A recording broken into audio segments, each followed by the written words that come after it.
He had just lifted a forkful of truffle pasta to his mouth when the waitress whispered 5 words that would nearly destroy a billion-dollar empire. "Sir, don't react. But look under the table." In a room glowing with crystal chandeliers and polished silver, where Atlanta's most powerful investors clinked glasses and laughed about markets and mergers, Marcus Whitmore felt something brush against his shoe. Slow. Intentional. He didn't move. He didn't blink. But in that single second, the most powerful man in the room realized he might also be the most vulnerable. And the only person who seemed to understand what was happening was the woman refilling his water. Before we uncover how a waitress became the key to exposing a corporate betrayal, let us know in the comments where you're watching from. And if you're new here, click on the subscribe button so you never miss any of our upcoming stories like this. Alana Brooks had spent most of her life being underestimated.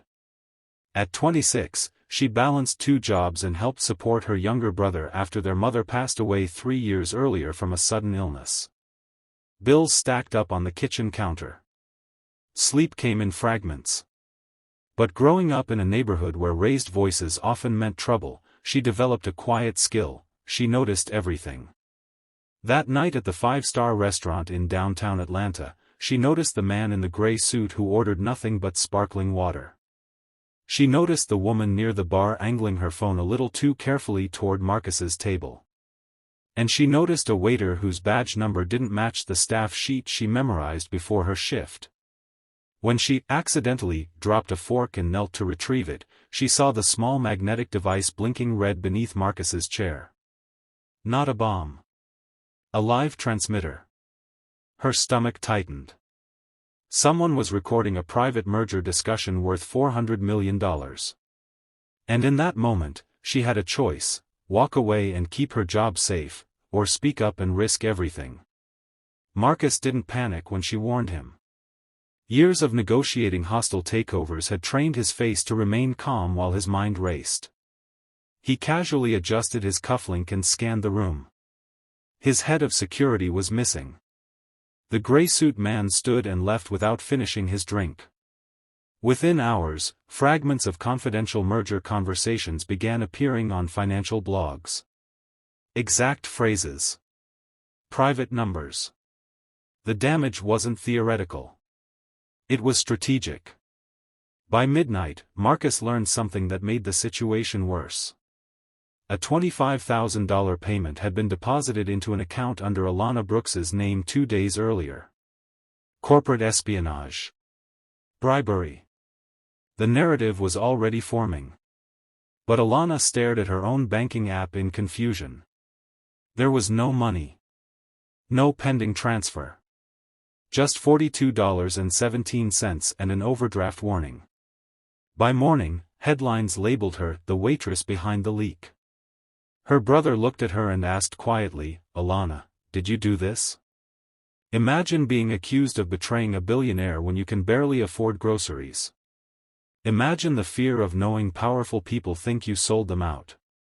If you're still watching at this point, drop a comment with "I'm still here." Let's see who's truly following this shocking story. Marcus faced a decision that would define him. Publicly distancing himself from Alana would protect shareholder confidence. But something didn't sit right. If she were involved, why warn him at the table? He ordered a private review of the restaurant's security footage. There she was, leaning in, clearly alerting him before any public reaction. Then investigators traced the fake waiter's badge number Alana had memorized. It belonged to a contractor now working for a rival tech conglomerate. Financial records revealed that the rival company had recently received private funding from an unexpected source, Marcus's own longtime business partner. The plan unfolded piece by piece. Plant a recording device. Edit private negotiation clips to imply bribery. Leak them strategically. Crash the merger. Force Marcus out. And frame someone with no resources to fight back. Someone expendable. Alana had been chosen precisely because she had no influence. No legal team. No platform. Just a uniform and a name easy to discredit. Marcus arranged a closed-door meeting with his partner under the guise of crisis management.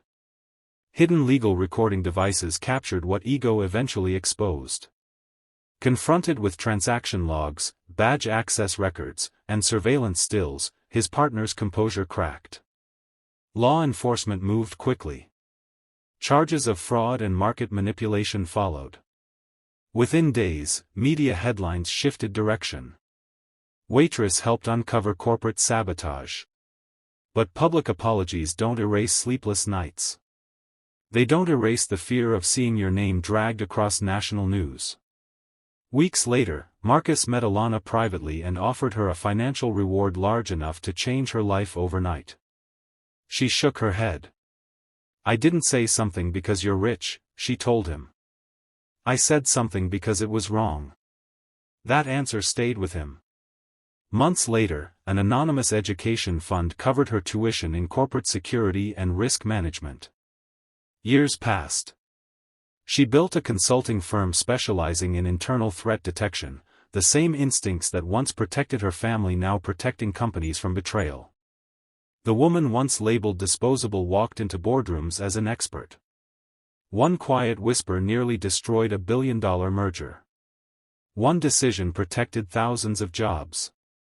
And one overlooked waitress proved that awareness can be more powerful than authority. So let me ask you something. If you were standing in her place, exhausted, underpaid, already struggling to survive, would you have spoken up? Or would you have convinced yourself it wasn't your problem?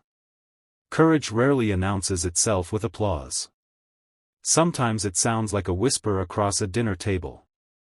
If this story moved you, hit the like button so more people can discover it. Share your thoughts below. And subscribe for more powerful real-life inspired stories every week. Because the next time someone says, "Don't react, look under the table," what you choose to do next might change everything.